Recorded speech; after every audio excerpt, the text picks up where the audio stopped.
The two people in this video are able-bodied people and are not normally in wheelchairs. Nova Scotia does have regulations for buildings that require them to be accessible.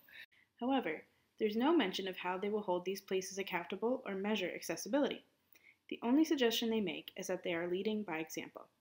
This is where ambiguity can lie for businesses such as restaurants or consumer goods stores. Regulation 3823, areas requiring a barrier-free path of travel. A barrier-free path of travel should be provided at every story greater than 600 meters squared. To give context, this is about 1.5 times the size of a basketball court. This permits an area any smaller than this to not require a barrier-free path of travel. A barrier-free path of travel is also not required to floor levels not served by a passenger elevator, meaning that they already couldn't get there in the first place. You can make an area completely inaccessible and still be up to regulation.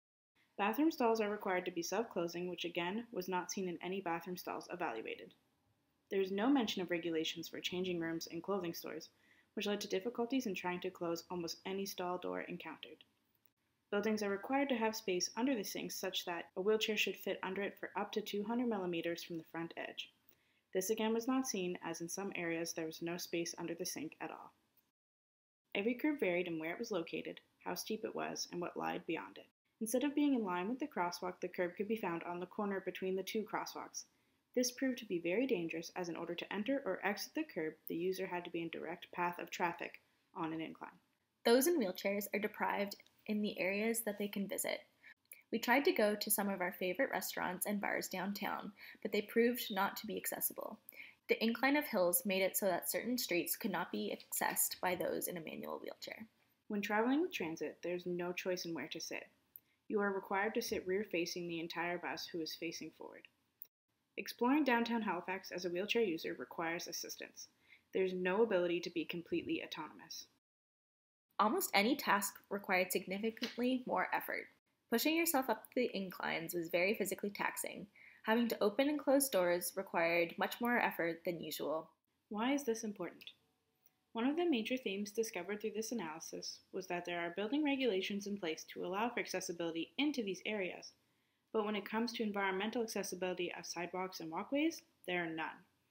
By only focusing on building regulations, there is a disparity in how walkways are built. The accessibility of the route itself is completely overlooked. This makes it difficult for someone with mobility issues to travel to these places that are supposed to be accessible. Even within the regulations, there are loopholes that allow most buildings to remain inaccessible.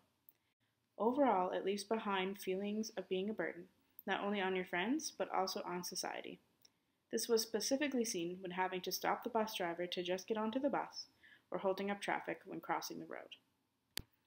When waiting for transit in the downpour, the bus passed right by us. We had taken off the brakes of the wheelchair and even had moved forward towards the bus. We tried to wave, but the bus driver completely disregarded us and left us, wheelchair and all, in the pouring rain. The goal of this analysis was to assess the physical accessibility of downtown Halifax for those in wheelchairs, specifically manual wheelchairs. Looking at recreational and leisure occupations that a typical young adult may partake in, we wanted to do this analysis to present to the general Halifax population. We hope that by sharing this video, the Halifax community will become more aware of inaccessibility and hold restaurants, public places, and the city accountable. Overall, Halifax has regulations in place that allow for establishments to thrive off the loopholes, allowing them to remain inaccessible. There's no way currently to hold anyone accountable. The regulations do not include public walkways, making downtown Halifax extremely inaccessible.